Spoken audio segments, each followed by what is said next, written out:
Voilà, ces problèmes, la réflexion consiste non pas à prétendre donner des solutions, mais à s'interroger sur, je dirais, la solidité des problèmes, c'est-à-dire savoir si ces problèmes sont vraiment des problèmes que l'humanité contemporaine se pose sur des questions de mœurs, sur des questions politiques, etc.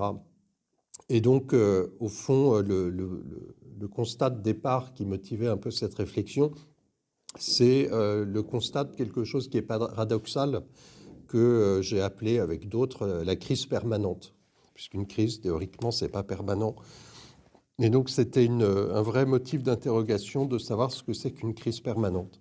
J'avais décrit la crise en disant qu'une crise, c'est le moment où les solutions techniques qu'on apporte à des problèmes causent elles-mêmes plus de problèmes qu'elles n'en résolvent.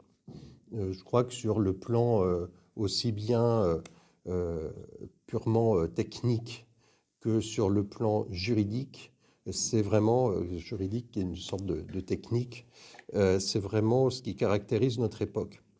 Et ce que j'avais fixé à partir de ça, c'est que une des racines de cette situation, de la crise permanente, c'était l'incapacité de l'humanité contemporaine à envisager des limites de sa puissance délibérative.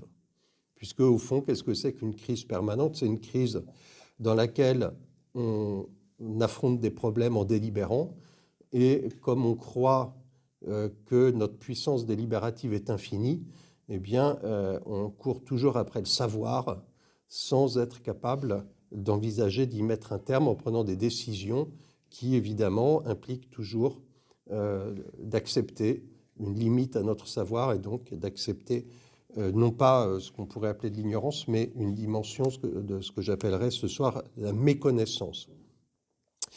Et à l'horizon de cette réflexion s'annonce quelque chose dont je crois qu'on peut faire l'expérience dans l'activité artistique et dans l'expérience de l'art de manière générale, qui est l'expérience de l'arbitraire, qu'il s'agit de réhabiliter, non pas en le comprenant comme un caprice égoïste, mais comme un arbitrage fondé sur une dimension de la personne qui échappe à la rationalisation et donc à la délibération infinie. Et donc c'est cette relation dans l'existence entre une dimension rationnelle et objectivante et cette dimension, alors non rationnelle, mais qui n'est pas non plus irrationnelle, puisqu'elle constitue le fondement dans la vie, le fondement vivant de la rationalité, qu'il s'agit d'éclaircir. Alors, ce que je voudrais aborder ce soir, c'est ce que j'appelle la promotion. Alors ça sera le premier versant de cette réflexion que j'essaierai de conclure dans la séance suivante. Ce que j'appelle la promotion de la distance théorico-critique comme exigence morale. La résolution de s'installer dans une délibération sans fin, qui, à mon avis, fonde l'état de crise permanente, s'exprime donc dans cette promotion de la distance théorico-critique comme une exigence morale fondamentale. Je pense que ça, c'est vraiment le point qu'il faut mettre en question. Et je le fais en commençant par quelque chose de très concret, qui est une des expressions de cette promotion de la distance théorico-critique comme exigence morale dans l'obsession de gens que j'appelle les nouveaux censeurs pour ce qu'ils appellent les stéréotypes. Il y a une chasse aux stéréotypes qu'on voit se déployer dans la société, à la fois, je dirais, pas essentiellement de manière très concrète sur le plan juridique et sur le plan éducatif. Je n'appelle pas ça un plan pédagogique. Je pense qu'on est plutôt dans l'idée de l'éducation et même, disons-le, de la rééducation. Vous verrez que cette idée ne vient pas de moi, mais de la tradition dans laquelle l'éducation nationale en France s'inscrit. Et donc, la question que je voulais poser ce soir, c'était celle de l'obsession pour les stéréotypes et de la conception qui s'y exprime de la connaissance de soi, ou on pourrait dire plus largement de la connaissance du sujet. Alors, d'abord, qu'est-ce qu'on appelle les stéréotypes? C'est un terme qui a été introduit en France dans les années 1950 par des psychologues, notamment Henri Pierron, qui est un psychologue français important, qui a notamment œuvré à la mise en place d'un organisme de formation continue des enseignants en France, donc une importance institutionnelle considérable. Il a aussi dirigé beaucoup d'équipes de recherche. Enfin, c'est un personnage institutionnel du début du XXe siècle qui est important, et donc qui introduit ce terme en français. Alors, qu'est-ce que c'est qu'un stéréotype? C'est un ensemble de représentations rigides et simplificatrices auxquelles on reproche notamment d'exercer une violence réductrice qu'elle ferait subir à l'individu, puisqu'elle nierait son caractère original et personnel, son caractère singulier, en la reconduisant à des représentations d'ordre générique. Le premier réel introducteur du terme, et c'est un point important, est un auteur américain qui s'appelle Walter Lippmann, qui l'introduit dans un... Je le cite parce que dans la séance prochaine, je préciserai un petit peu sur un passage de ce livre. Donc Walter Lippmann, qui a publié en 1922 un livre qui s'appelle Public Opinion, dans lequel il fait une philosophie héritée du pragmatisme de William James. Globalement, je dis juste ce que j'entends par pragmatisme, ce que j'en retiens de manière essentielle. Le pragmatisme conduit essentiellement à concevoir notre appréhension du réel, notamment la perception, non pas comme dans la psychologie, les écoles de psychologie qui l'ont précédé, non pas en le comprenant à partir de processus physiologiques, notamment la sensation, mais en le comprenant à partir de l'intentionnalité au sens psychologique du terme, c'est-à-dire à partir de l'action.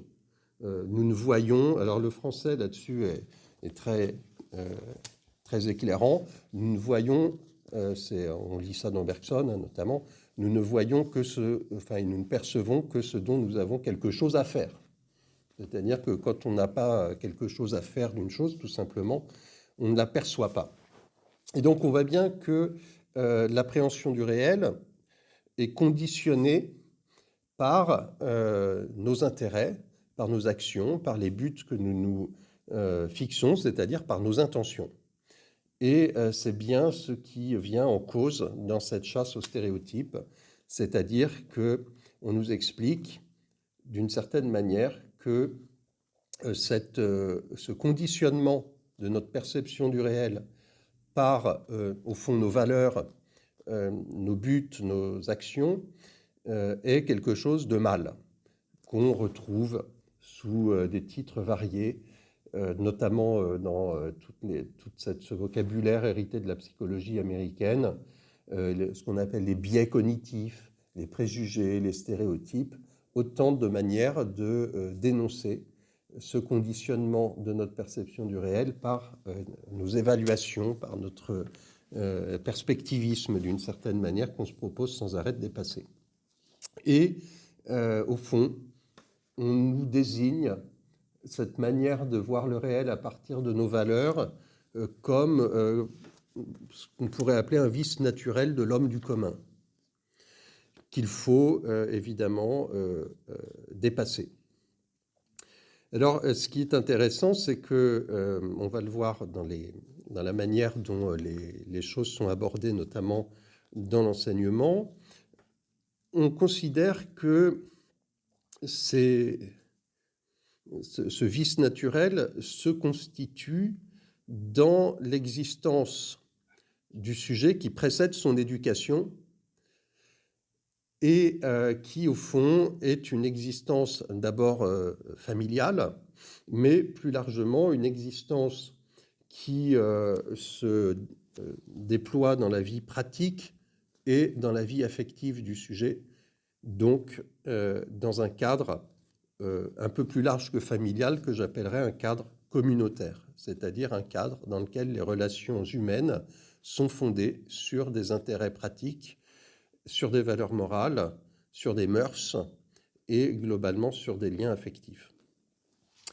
Et donc, il s'agit, dans cette condamnation des stéréotypes, de tracer j'emploie un terme que j'éclaircirai tout à l'heure, une ligne de démarcation rigoureuse entre la vie pratico-affective qui se déploie dans le cadre communautaire, qui est jugée mauvaise, et une vie théorique et critique qui, elle, s'exerce dans un cadre, je mets beaucoup de guillemets, mais qui est présenté comme scientifique.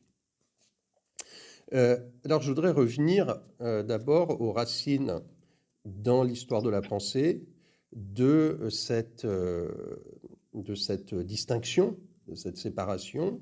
Et pour le faire, j'en reviens à un texte bien connu qu'il faut parfois lire sous cet aspect-là, qui est le contrat social de Rousseau. Dans le contrat social, livre 1, chapitre 6, Rousseau définit ce que c'est que le corps politique. Le corps politique, dit-il, c'est un corps moral et collectif composé d'autant de membres que l'Assemblée a de voix. Et donc là, évidemment, on a un principe politique fondamental qui est l'égalité de droit politique. Un homme, une voix. Donc, c'est une conception que j'appellerais quantitative de la politique, dans lequel l'individu, en termes de droit politique, se résume par cette expression: l'individu compte pour un. Et évidemment, on a ici le principe qui va servir à établir un fonctionnement politique bien connu de nous, qui est le suffrage universel. Donc je rappelle que la première occurrence historique du suffrage universel en France, c'est 1792, pour l'élection de la Convention nationale, et puis des premières élections législatives au suffrage universel direct en 1793. Pour assurer le bon fonctionnement du corps politique, le droit politique ne suffit pas. Je cite à nouveau le contrat social, livre 2, chapitre 3. Il y a, donc Rousseau écrit, « Il y a souvent bien de la différence entre la volonté de tous et la volonté générale. Celle-ci ne regarde qu'à l'intérêt commun. L'autre regarde à l'intérêt privé et n'est qu'une somme de volontés particulières. » Donc, ce qui doit assurer le fonctionnement du corps politique comme corps politique composé de sujets qui comptent pour un, c'est la distinction rigoureuse entre l'intérêt privé ou l'intérêt particulier et l'intérêt collectif qui se désigne, donc est désigné par Rousseau comme volonté générale. Et vraiment, c'est un point classique, mais du commentaire du contrat social, il faut vraiment comprendre que l'intérêt général n'est pas la somme des intérêts particuliers. C'est ça qui est vraiment important. C'est-à-dire qu'au fond, le fonctionnement du corps politique n'est possible que dans une scission interne entre chaque sujet. C'est-à-dire qu'il ne s'agit pas d'accumuler des intérêts privés d'un certain nombre de sujets qui pourraient composer ce que Rousseau appelle une brigue, dans la langue de l'époque. C'est vrai que le terme est moins utilisé aujourd'hui. Dans une brigue, des gens ont des intérêts en commun, mais ça reste des intérêts privés. Au fond, c'est Kant qui donnera une expression philosophique rigoureuse à cette distinction entre l'intérêt privé et l'intérêt général, puisque, au fond, il faut que l'individu arrive, par l'exercice de sa raison, à se faire violence à lui-même pour se détacher de ses propres intérêts privés. Ce qui est d'une certaine manière assez malhonnête, puisque en réalité, tout ça est un calcul dans lequel l'intérêt général est tout simplement ce qui servira au mieux les intérêts de l'individu à long terme, c'est-à-dire au-delà de ses désirs immédiats et donc de la dimension pratico-affective de son existence. Donc c'est vraiment cette racine de la distinction dans l'individu lui-même entre sa dimension charnelle, communautaire, pratico-affective, d'une part, et de l'autre côté, sa nature d'être rationnel. Je dis bien rationnel au-delà, et non pas simplement raisonnable, rationnel, c'est-à-dire celui qui est capable de faire une délibération réductible à un calcul, d'une certaine manière, une délibération qu'aujourd'hui on pourrait abandonner à une machine de calcul, c'est-à-dire ce qu'on appelle maintenant dans la langue familière des intelligences artificielles, qui se caractérisent parce qu'elles n'ont pas de vie pratico-affective, mais sont simplement des tables de calcul. Comment, maintenant on arrive au point pratique important pour nous, comment assurer cette constitution du corps politique comme l'ensemble des individus capables de délibération purement rationnelle, c'est-à-dire des individus qui comptent pour un, eh bien évidemment par un projet éducatif. Et on sait que Rousseau considérait que le complément et même d'une certaine manière le fondement anthropologique de sa théorie politique expliquée dans le contrat social reposait sur les conceptions de l'éducation qu'il a exposées dans l'Émile. Mais au fond, là où on va trouver la véritable racine de cette obsession pour les stéréotypes que nous vivons aujourd'hui, ce n'est pas chez Rousseau lui-même, mais dans ses héritiers révolutionnaires qui vont avoir, au fond, le génie de ces gens-là, ça va être de passer du projet rousseauiste d'éducation totale d'un individu au projet révolutionnaire d'une éducation de tous sur avec une ambition minimum. C'est-à-dire qu'on ne présente pas l'éducation totale d'un individu, mais l'éducation à minima de tous les individus qui vise à les rendre homogènes, égaux les uns aux autres.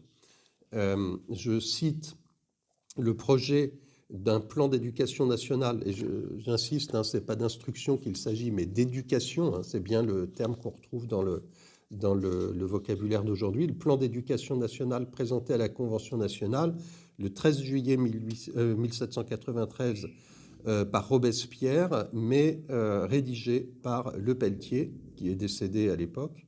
Donc c'est pour ça que c'est Robespierre qui le présente. Lepelletier indique qu'il s'agit d'opérer une entière régénération de l'espèce humaine et de créer un nouveau peuple. Donc, le projet de Lepelletier, qui exprimé comme ça est déjà assez effrayant, est un projet qui correspond exactement à ce qu'on appelle une idéologie, c'est-à-dire un projet destiné à plier le réel à l'idée qu'on s'en fait. Et évidemment, le faire par la puissance publique. Il écrit la chose suivante: il s'agit d'établir entre les citoyens une égalité de fait et rendre réelle l'égalité politique reconnue par la loi. Donc on voit bien ici cette volonté de passer de l'idée de l'égalité de droit à l'égalité de fait, c'est-à-dire de plier le réel à la représentation qu'on s'en fait. Ça, c'est dans un rapport qui est présenté par Condorcet en 1792. Condorcet, qui par ailleurs, dans le premier des 5 mémoires sur l'instruction publique, écrit la chose suivante.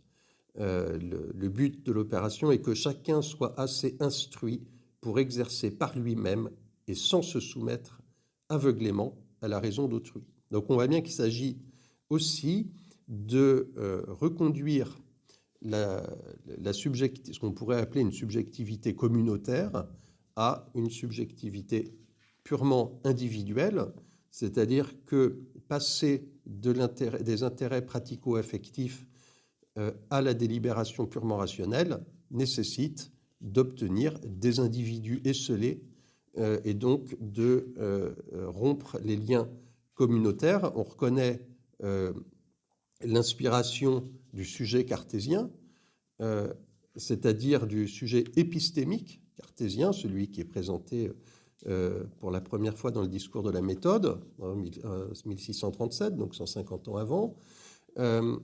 Mais évidemment, Descartes, qui est en train d'expliquer ce que doit être un sujet théorique, un sujet scientifique, a la malheureuse et la malencontreuse idée d'utiliser une métaphore politique. Il utilise 2 métaphores, une métaphore urbanistique et une métaphore politique. Descartes explique qu'il vaut mieux une loi faite par un seul qu'une loi résultant d'une tradition, parce que faite par un seul, elle donne l'assurance de la cohérence logique et donc de la cohérence rationnelle. On retrouve donc cette idée chez Rousseau, qui,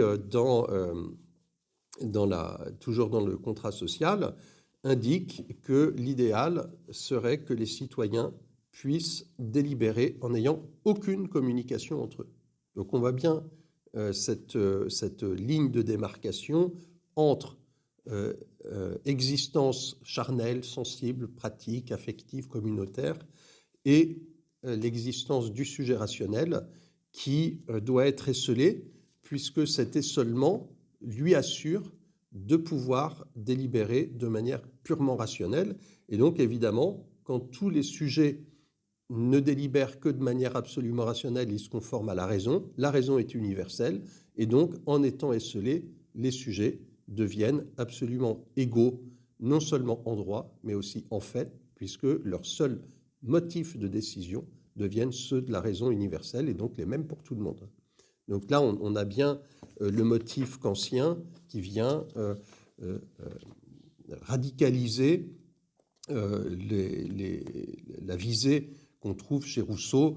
Alors, on pourrait resituer cette visée. Là encore, comme souvent, la philosophie vient après la réalité, parce qu'en réalité, cette exigence de faire des sujets qui comptent pour un, c'est tout simplement celle de la centralisation de l'État administratif depuis la fin du règne de Louis XIV.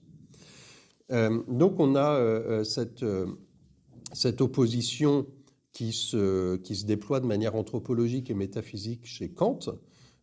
Et donc j'empruntais l'expression ligne de démarcation inflexible entre la sensibilité et l'entendement à Victor Delbos au sujet du fondement de la métaphysique des mœurs de Kant, dans laquelle Kant explique cette démarcation entre ce qui, dans ma volonté, est déterminé par ma sensibilité, et donc qui n'est pas moral, et le fait de pouvoir déterminer ma volonté uniquement par une réflexion entièrement rationnelle, qui est purement logique, qui pourrait se calculer donc avec une machine à calcul, et donc qui accomplit, on le voit sur l'ensemble des domaines de l'existence, cette démarcation, démarcation à la fois sociale, anthropologique, métaphysique, morale, etc. et finalement qui va se concentrer dans la mise en œuvre d'un plan d'éducation, notamment le dernier que je n'ai pas encore évoqué dans la période révolutionnaire, c'est Saint-Just, qui, lui, alors, radicalise le projet d'éducation nationale. On retrouve aussi chez Le Pelletier, avec l'idée que le sujet doit être arraché à sa famille, arraché à sa communauté. L'expression de Le Pelletier fait froid dans le dos, je vous la lis. Il dit « À 5 ans, la patrie recevra l'enfant des mains de la nature et lui rend transformé dans ce nouvel homme rationnel à l'âge de 12 ans. » Alors c'est intéressant parce qu'ici intervient une expression chez Le Pelletier qu'on va retrouver dans un texte beaucoup plus récent, puisqu'il est actuellement disponible sur le site de l'Éducation nationale. C'est un texte qui est produit par le réseau Canopé, qui est un organisme de l'éducation nationale dédié à la formation continue des enseignants et qui a été fondé par Henri Pierron, c'est-à-dire l'introducteur en France du terme de stéréotype. Et là, on retrouve bien cette démarcation dans ce texte. Je vous y renvoie, c'est un texte assez court qu'on trouve assez facilement. Il est rédigé par un groupe d'enseignants qui est désigné sous le titre « Valeurs de la République ». Et donc, on nous explique que les stéréotypes, donc les mauvais les stéréotypes mauvais en eux-mêmes, sont forgés dans le milieu immédiat. Et puis, ils doivent être donc dépassés par des techniques et des outils pour conduire à je cite, pour conduire à une prise de conscience de ces phénomènes et de leur fonctionnement, qui donc relèvent, eux, de la science. Et la grande difficulté rencontrée dans cette entreprise donc d'éducation, ou je dirais de rééducation, puisque en fait les enfants arrivent à l'école éduqués par leur famille malheureusement, et donc il faut les rééduquer. Ces stéréotypes, alors je cite, relèvent d'un mode de fonctionnement naturel de l'être humain. Donc on trouve bien ici l'idée qu'il y avait déjà chez Le Pelletier, exprimée par le regretté Robespierre en 1793, qui dit que, eh bien, il y a d'un côté quelque chose de naturel, ce qui est très étrange, parce que quand on est professeur de philosophie, on explique que les manières de vivre qu'on apprend dans la famille, c'est précisément ce qu'on appelle la culture. Et là, en fait, cette culture se trouve reconduite à quelque chose de naturel, c'est-à-dire quelque chose qui ne relève pas de la distance théorico-critique du sujet épistémique cartésien. C'est-à-dire que dans ces stéréotypes, je ne prends pas de distance critique avec moi-même pour me dire mais d'où me sortent ces idées, et donc je suis dans une sorte d'état de nature qui en réalité est un état de culture, c'est-à-dire de la culture communautaire. Alors, on voit bien que ce qui est pourchassé, c'est ce qui, dans le sujet, échappe à la vision scientifique. Et c'est là qu'il faut en venir, évidemment, à expliquer un peu ce qu'on entend par science. Et donc, je voudrais, à ce sujet, évoquer un autre aspect de l'histoire de la pensée occidentale depuis le XVIIIe siècle, qui est son virage et la constitution pour celui-ci. Les amateurs de phénoménologie ici vont voir tout de suite de quoi je parle, d'un virage transcendantal et de l'invention, depuis le XVIIIe siècle, de ce qu'on appelle aujourd'hui les sciences humaines et sociales, ce qu'on appelait au XIXe siècle les sciences de l'esprit. Donc, j'explique un petit peu, très rapidement, ce que j'entends par là. Au fond, qu'est-ce que c'est qu'on entend par science dans les textes que je viens de citer? C'est un outil de dissolution critique des représentations forgées dans l'existence, alors non pas naturelle, mais communautaire. Il s'agit donc, pour ces instituteurs du peuple, d'opérer une éducation du sujet de la loi afin qu'il apprenne son rôle de citoyen libéré de ces conditions communautaires et pratiques affectives, dans lesquelles il a forgé donc ces stéréotypes. Donc ici, on voit bien les deux sujets qui s'affrontent, c'est ceux que Rousseau appelle d'un côté le citoyen, c'est-à-dire celui qui délibère rationnellement dans l'intérêt général, et de l'autre côté, ce citoyen est lui-même sujet de la loi, c'est-à-dire, c'est la définition rousseauiste de la liberté comme autonomie, c'est-à-dire ce malheureux citoyen a lui-même forgé la loi qui vient lui faire violence et à laquelle il s'engage dans le contrat social à obéir, et à obéir à lui-même. Mais évidemment, on comprend que c'est la part communautaire et pratico-affective de lui-même qui devra obéir à sa raison. Et évidemment, dans la raison, il perd complètement sa personnalité, son individualité. C'est ça qui est assez curieux dans l'individualisme moderne, c'est qu'en fait, il est une mise à mort de l'individualité dans l'individu, puisque l'individu, évidemment, doit se confondre avec la raison universelle. Et donc, c'est ce qu'on appelle le caractère scientifique de la distance théorique et critique avec soi-même.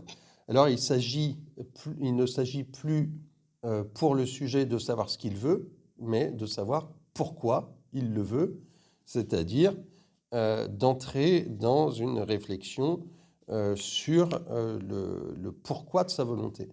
Donc le sujet qui délibère de manière rationnelle, ce que j'appelle la distance théorico-critique, c'est le sujet qui passe de « telles sont mes valeurs, tels sont mes buts, telles sont mes aspirations » à qu'est-ce qui a constitué ces valeurs, qu'est-ce qui a constitué ces... Pourquoi est-ce que je veux ça? Non plus pour ce que je veux, mais pourquoi je le veux.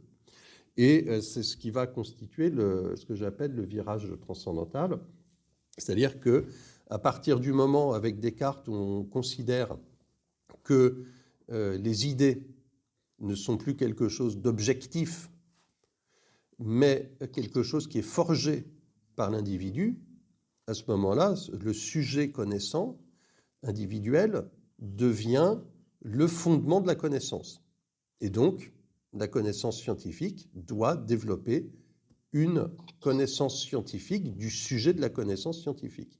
C'est-à-dire que le scientifique, avant de se mettre à pratiquer sa science, doit faire une science de lui-même pour savoir dans quelle mesure ses connaissances sont conditionnées par ce qu'il est lui-même.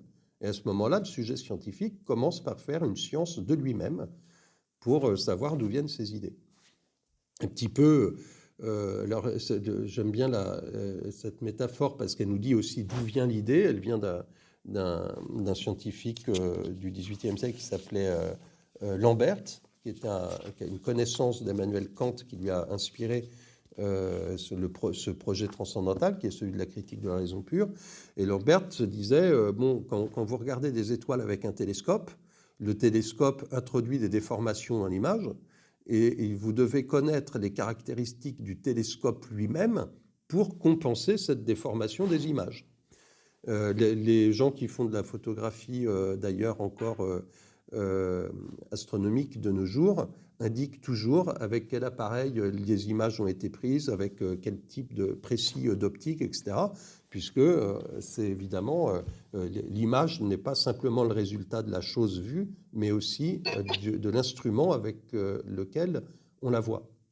Et donc, tout simplement, Kant, dans son projet philosophique, va transposer ce schéma au sujet connaissant. Kant se dit, lorsque nous connaissons, notre esprit a un certain mode de fonctionnement, une certaine forme, et donc c'est ça qu'il faut connaître pour savoir quelles sont les conditions de notre connaissance. Et donc, on appelle ça en philosophie le plan transcendantal, c'est-à-dire ce qui conditionne nos idées. Et qu'est-ce qui conditionne nos idées? Notre réalité nous-mêmes, notre réalité même. C'est-à-dire qu'il faut faire une science du sujet connaissant. Donc, la philosophie transcendantale qui s'est développée ensuite dans ce qu'on a appelé la phénoménologie au XXe siècle, se déploie aussi d'une manière philosophiquement plus naïve dans ce qu'on appelle les sciences humaines et sociales, et puis aujourd'hui dans ce qu'on appelle les neurosciences, les sciences cognitives, etc. Pourquoi est-ce que je dis plus naïve? Parce que la grande question qui se pose dès la naissance de la philosophie moderne, c'est de savoir si le sujet connaissant relève de la même logique, de la même légalité, du même type d'être que les choses qu'il connaît. C'est-à-dire qu'on sent bien que notre être subjectif n'est pas comme les objets que nous connaissons.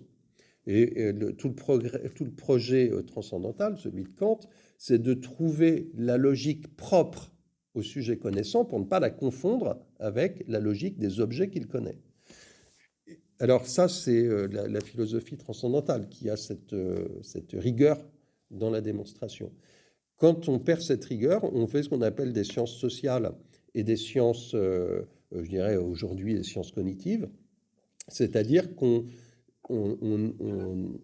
fait une théorie du sujet connaissant comme si il était de la même nature que les objets qu'il connaît.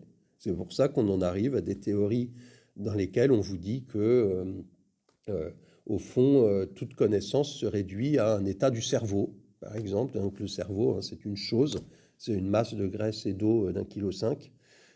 Et évidemment, un cerveau en lui-même n'a rien de subjectif. Quand les gens disent, bon, on lit ça souvent maintenant chez des gens d'ailleurs qui ont un niveau académique assez important, vous disent votre cerveau vous dit que ça. Bon, évidemment, vous savez très bien qu'on ne parle pas avec son cerveau. Alors,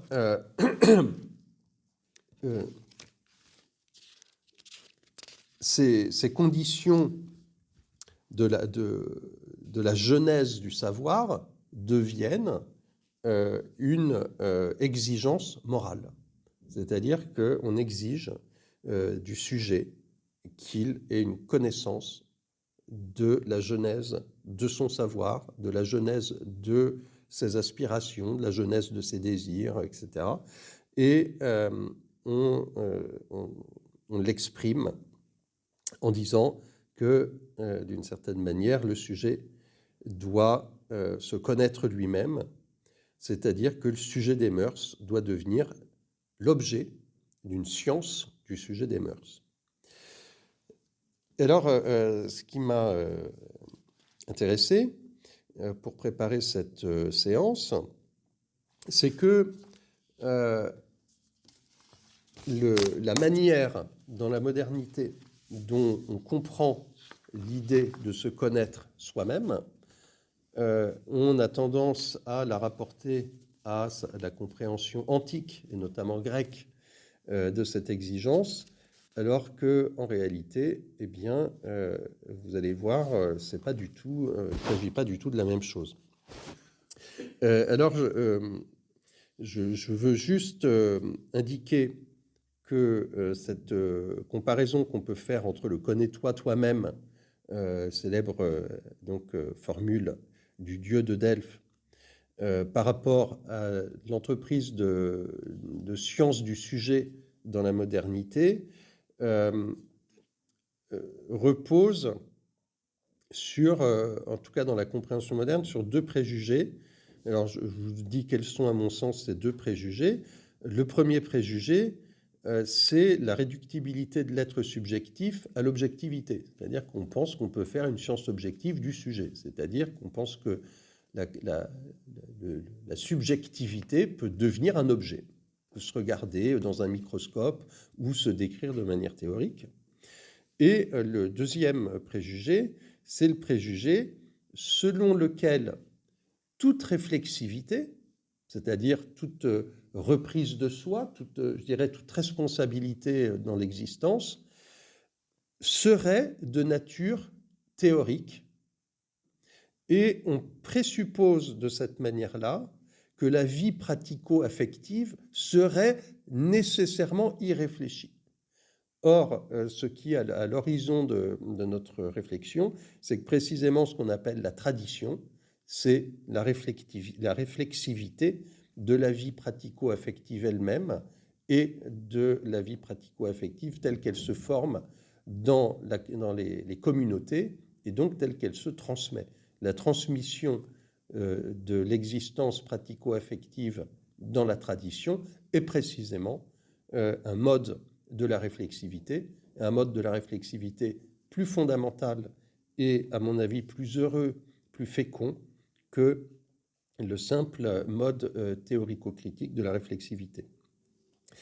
Le texte auquel je me réfère pour donc évoquer le Gnotistéaton de l'Antiquité grecque, c'est un texte dont je vous avoue que j'y ai découvert cette dimension avec étonnement moi-même, bien que ayant lu ce texte dans mes études. Et ce texte, c'est le Charmide de Platon. Voilà très rapidement le raisonnement. Critias définit la sagesse comme la création des choses bonnes. Pour ceux qui voudront aller voir le texte, ça commence à 163D dans le Charmide. Socrate répond que si on considère que la sagesse consiste à créer des choses bonnes, il est possible que le sage ne sache pas qu'il est sage. C'est-à-dire qu'il est possible de créer des choses bonnes sans le savoir. Et alors là, par exemple, on peut soigner quelqu'un par erreur, lui donner quelque chose à manger qu'il soigne sans le savoir, et donc créer des choses bonnes sans le savoir. Donc Critias n'accepte pas cette possibilité, et il dit que la sagesse, non seulement est la création des choses bonnes, mais qu'elle est, alors je cite, science d'elle-même et des autres sciences, et de ce fait aussi science de l'ignorance.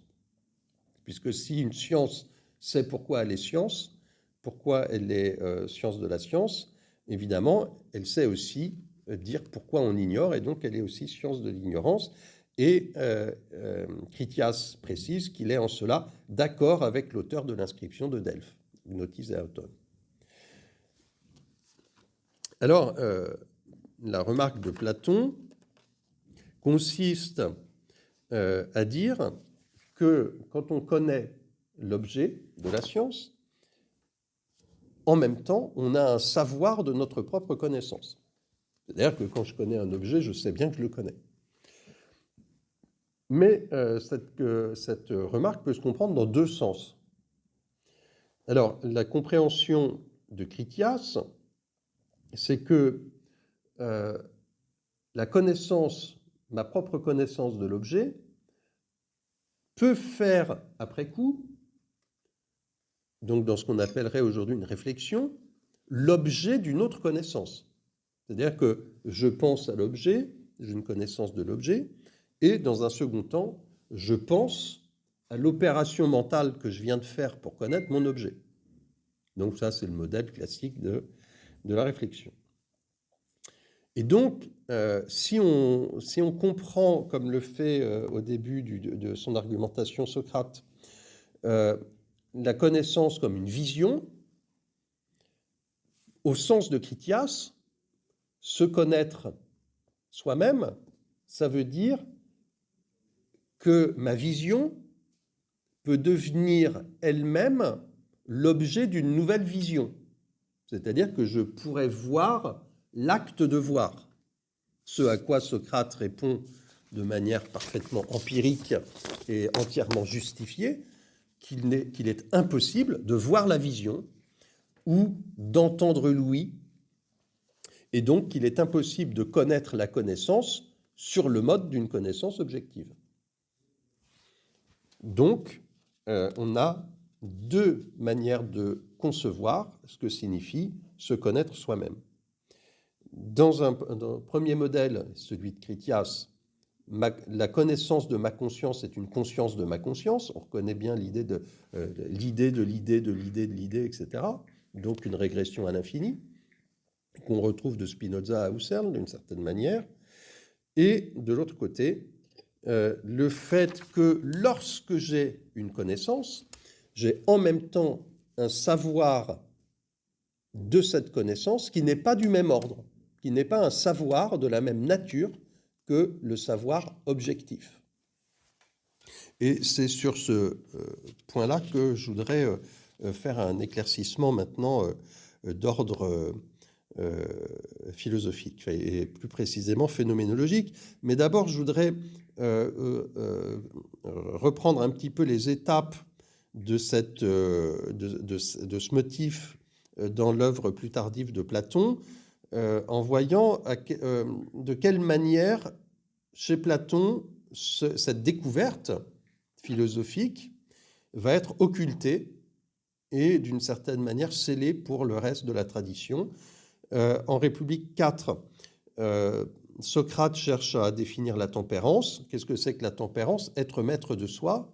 On commence à sentir ici la ligne de démarcation évoquée tout à l'heure en prenant l'expression de Delbos. Puisqu'il y a moi et la violence rationnelle que je fais à mon désir immédiat. Socrate fait la remarque suivante, il dit « L'expression maître de soi-même n'est-elle pas ridicule? Celui qui est maître de lui-même est aussi, je suppose, esclave de lui-même. Et celui qui est esclave, maître. Car en tous ces cas, c'est la même personne qui est désignée. Évidemment, si je suis maître de moi-même, ça veut dire que je suis aussi esclave de moi-même en même temps. » La solution qui est apportée par Socrate, on le sait, c'est de dire que s'il y a des désirs contradictoires dans une seule et même âme, c'est parce qu'il y a plusieurs parties de l'âme. Et évidemment, être tempérant, ça veut dire que la partie bonne de l'âme est maîtresse de la partie moins bonne, plus basse, etc., moins valeureuse de l'âme. Et la partie bonne de l'âme, évidemment, c'est la partie intellective de l'âme. Alors, je n'entre pas dans les détails des commentateurs de Platon sur ce plan qui pourtant est intéressant, mais globalement, il faut quand même dire que le problème est le suivant. Pour que les désirs qui animent les diverses parties de l'âme dans des sens différents, par exemple le désir du ventre et le désir intellectuel de la connaissance, de la tempérance, etc. Donc pour que ces différents désirs qui animent les diverses parties de l'âme soient éprouvés comme incompatibles, il faut bien qu'ils se rapportent à une instance subjective, capable d'éprouver la divergence elle-même. C'est-à-dire que s'il y a une partie de mon âme qui désire une chose et une autre partie de mon âme qui désire une autre chose, il faut bien que moi, je n'ai pas de partie et que je ressente comme un seul sentiment la divergence entre les différentes parties de mon âme. C'est-à-dire qu'on peut bien dire que l'âme est composée d'autant de parties qu'on voudra. Pour que ces parties soient la partie d'une seule et même âme, il faut bien qu'il y ait une instance qui nous renseigne, qui manifeste l'unité de cette âme dans laquelle s'exprime cette tension. Et en réalité, mon âme est une, et dans cette unité, ce que je ressens, c'est une tension, et non pas des parties juxtaposées les unes aux autres. Alors, voilà comment Platon, finalement, va réduire ce problème dans le texte le plus tardif, c'est-à-dire dans les lois.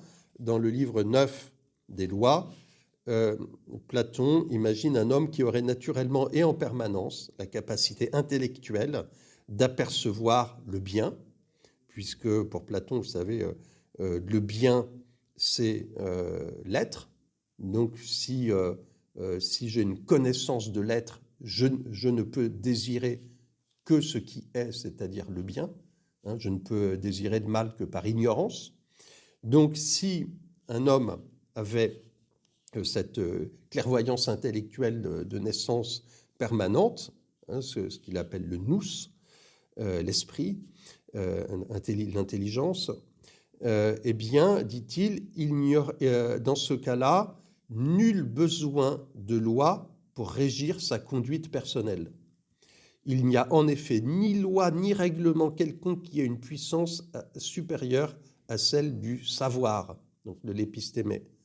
Et il n'est pas permis non plus de soumettre l'intelligence, nous, à quoi que ce soit, et encore moins d'en faire une esclave. Donc on retrouve bien, c'est la réponse à la remarque de Socrate dans République 4. En quoi consiste cette réponse? Ce que dit Platon, c'est que la connaissance parfaite de l'être le nous, produirait un effet de motivation sur l'âme qui réduirait à néant tout autre motif de désir, de décision, etc. C'est-à-dire qu'on imagine que la connaissance parfaite produirait un désir tellement fort qu'elle annulerait tous les autres désirs. Alors ici, on a une certaine manière, finalement, de régler le problème qui est la suivante. L'épistémé et le nous, ça veut dire l'identification de l'âme à l'idée qu'elle connaît. C'est-à-dire que l'âme n'est plus rien d'autre que son idée. Vous savez, la métaphore employée par Platon, celle du cachet de cire. Hein, l'âme est une cire, le cachet s'imprime dans la cire, et donc il n'y a que la forme de l'objet qui donne forme à l'âme. Et donc le moment de la connaissance, de l'épistémé ou de la gnosis, c'est le moment où l'âme a exactement la même forme que l'objet, c'est-à-dire s'identifie à l'objet. Ou dans un autre vocabulaire, on pourrait dire les idées, pour Platon, ont un sens ontologique. Pour nous, ce qu'on appelle idée en français moderne, ça a un sens psychologique. On peut dire que l'épistémé, c'est l'identification entre l'idée au sens ontologique et l'idée au sens psychologique. C'est-à-dire que l'âme n'est plus rien d'autre que la connaissance. Et donc, elle ne peut plus avoir aucun autre désir que ceux qui sont déterminés par la connaissance. Alors, vous voyez, ce qui est intéressant, c'est que on voit la grande différence entre ce que signifie se connaître soi-même dans la modernité et dans l'Antiquité. Pour l'esprit platonicien, mais au fond, qui aura une valeur beaucoup plus générale, on a la même chose chez Aristote à la fin de l'Éthique et Nicomachie. Il s'agit d'identifier, l'homme se divinise par la connaissance en identifiant son âme aux idées, qui est une chose belle et bonne. Dans cet esprit-là, l'intellect doit réduire à néant toutes les autres dimensions du sujet, je dirais de manière effective. Dans la modernité, réduire le sujet à néant, c'est le connaître, c'est-à-dire le réduire au statut d'objet de la connaissance. Alors, c'est évidemment, je fais la précision pour qu'on comprenne bien qu'il ne s'agit pas de dire que la modernité est platonicienne d'une certaine manière. C'est évidemment pas ce que je veux dire. Mais ce que je veux dire, c'est que le projet est le même. Dans les deux cas, on a évacué la grande intuition qu'on a vue dans le Charmide, c'est-à-dire qu'il y a la subjectivité est un type d'être d'une dimension qui est absolument irréductible à l'objectivisme et au rationalisme. Et cette intuition qui rejaillira au XXe siècle, je vais en parler maintenant rapidement pour terminer, est littéralement évacuée par le travail de Platon pour imposer cette idée que l'existence humaine doit être régie par une stricte rationalité. Alors, contre cette conception, et maintenant je dirais que maintenant je vais passer à la pars construens de mon exposé, contre cette compréhension des choses, pour terminer, il faut rétablir ce qu'on peut appeler un dualisme ontologique. C'est-à-dire que nous devons, de manière phénoménologique, c'est-à-dire guidés par la description stricte de notre expérience, affirmer de manière très décidée un dualisme ontologique, c'est-à-dire une différence de type d'être indépassable entre l'être de la subjectivité et l'être non subjectif, c'est-à-dire l'être des choses que nous connaissons comme les objets de notre connaissance ou de notre appréhension de l'être. Alors pour le faire, je voudrais d'abord indiquer pourquoi c'est, à mon avis, si essentiel. Déjà, on l'a vu parce que méconnaître cette dimension conduit au projet de l'éducation du peuple Je rappelle que le ministère de l'Éducation du peuple, la seule fois, à ma connaissance, dans l'histoire récente, qu'il a été mis en place de manière assumée et délibérée, c'était par l'Allemagne nazie. Mais on se rend compte que le projet est chez Le Pelletier en 1793. Je vous fais grâce de sa réactivation par Ferdinand Buisson et Jules Ferry au début de la Troisième République et de l'invention du système scolaire tel qu'il existe en France actuellement. Quel est le fond philosophique de cette orientation des choses? C'est l'idée qu'on a bien retrouvée aussi bien chez Platon que dans le projet transcendantal, l'idée selon laquelle l'être subjectif est réductible à l'objectivité rationnelle, ce que Husserl appelle la fondation des sciences. Et d'ailleurs, l'œuvre de Husserl conduit, dans sa grande rigueur phénoménologique, à en constater l'impossibilité. Cette ambition, elle repose sur une certaine conception de l'homme qui, tout simplement, consiste à affirmer que l'homme ne se réalise dans son être que par l'exercice de la raison.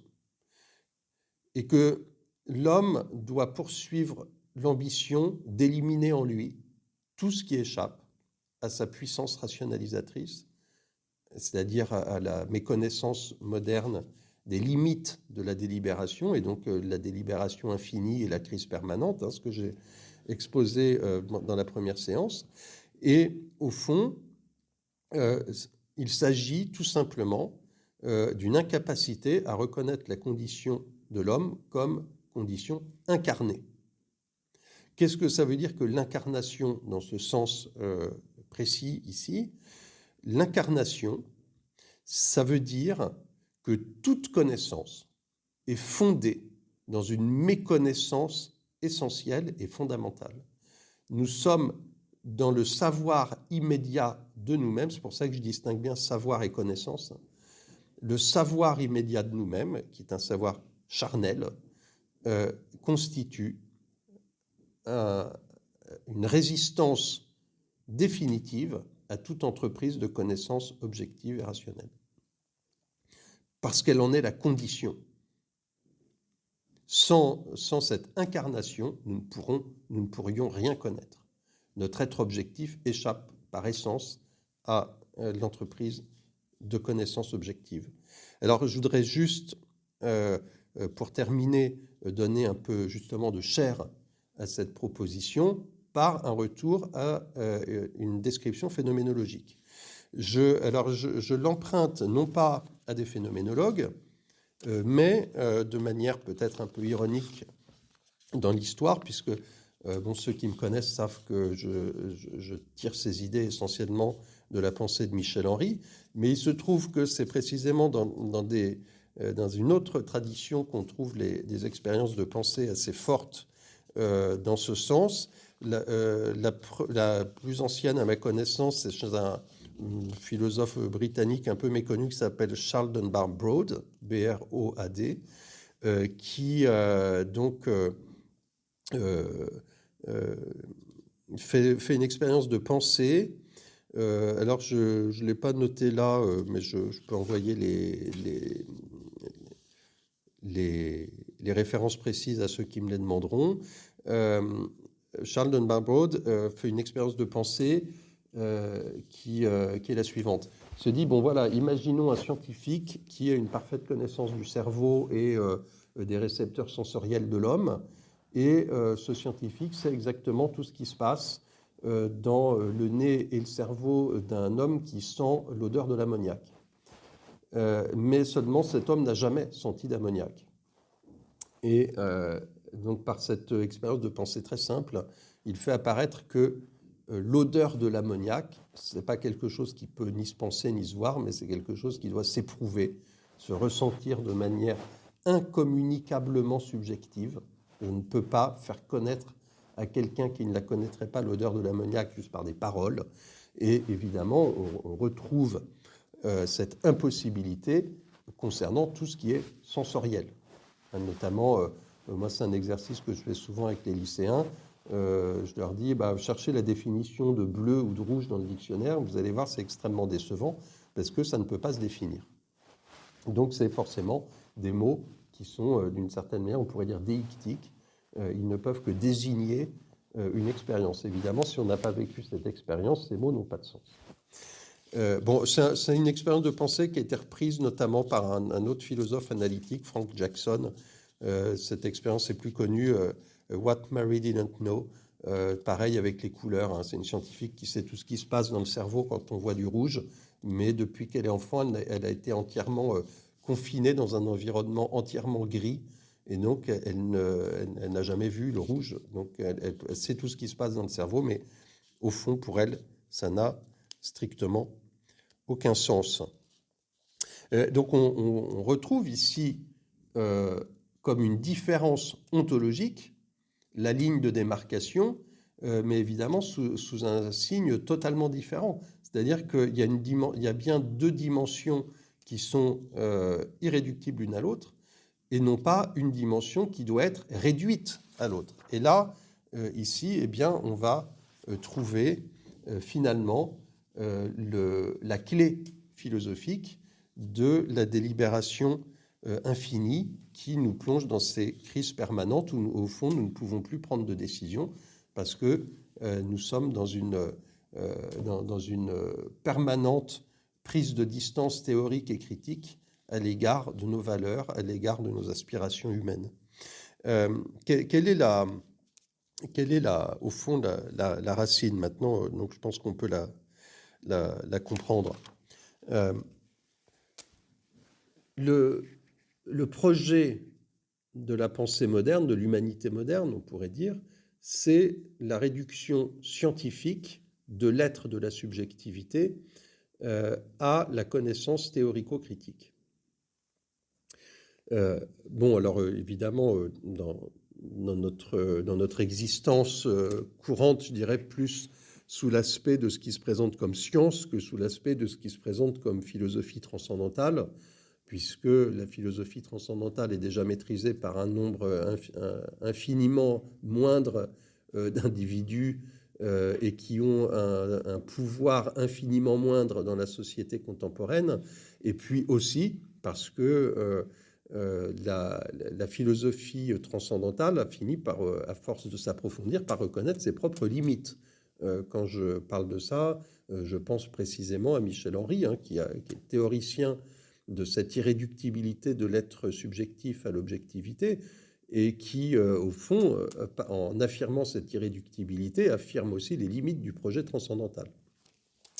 Au fond, le monde dans lequel nous sommes plongés, dans le pouvoir, alors pas seulement politique, mais aussi le pouvoir idéologique et le pouvoir technoscientifique qui le régit, ce monde est gouverné par ce projet de la réduction de la subjectivité à un objet de connaissance objective et rationnelle. Et cette exigence qu'on a trouvée dans ces textes d'une grande violence en réalité dans l'éducation nationale, hein. Il faut arracher l'enfant à son contexte familial pour lui infliger cette rééducation par une pseudo-science, puisque cette science socio-anthropo-psychologique est bien souvent d'une grande faiblesse dans ses fondements théoriques et dans ses applications pratiques. Et dans ses applications pratiques, elle est plutôt d'une grande violence que d'une grande faiblesse d'ailleurs. Et en réalité, cet entraînement qu'on donne aux gens d'être sans arrêt dans la critique d'eux-mêmes. Pourquoi je fais ça? Pourquoi je pense ça? Qu'est-ce qui m'a conditionné? Qu'est-ce que j'ai vécu dans mon enfance qui fait que ceci? Quels sont les conditionnements de ce que j'ai vu, de ce qu'on m'a dit dans cela? Quelles sont la pensée cachée dans le langage? Il faut transformer le langage. Vous voyez, c'est quand même je dirais des tropismes totalitaires, hein, transformer le langage, rééduquer le peuple, etc., etc. Quand on est dans cette attitude, on entre évidemment dans une délibération infinie. Pourquoi? Parce que notre être subjectif est irréductible à la théorisation. C'est-à-dire que cette théorisation n'a pas de terme.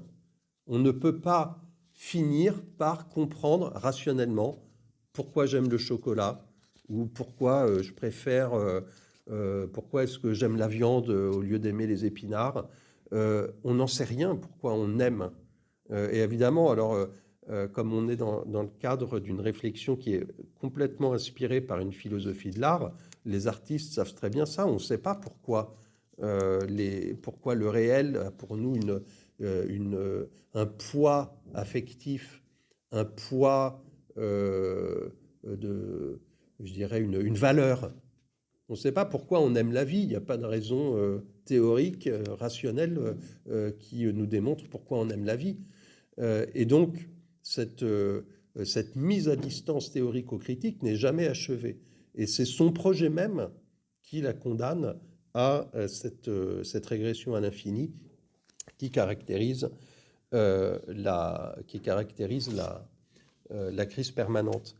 Et c'est cette exigence de rationalisation, bon, c'est un argument qu'on connaît classiquement avec la célèbre formule de Spinoza qui dit que l'homme se croit libre parce qu'il ignore les causes qu'il détermine. Les causes qu'il détermine, de manière pratique, on peut jamais les déterminer. Et en réalité, c'est une exigence totalement indue, hypothétique et finalement complètement fantastique qui nous plonge dans ce désarroi qui est celui de la crise permanente.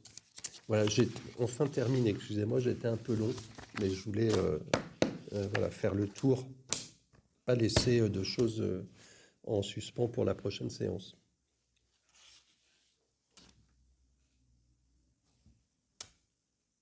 Voilà, et la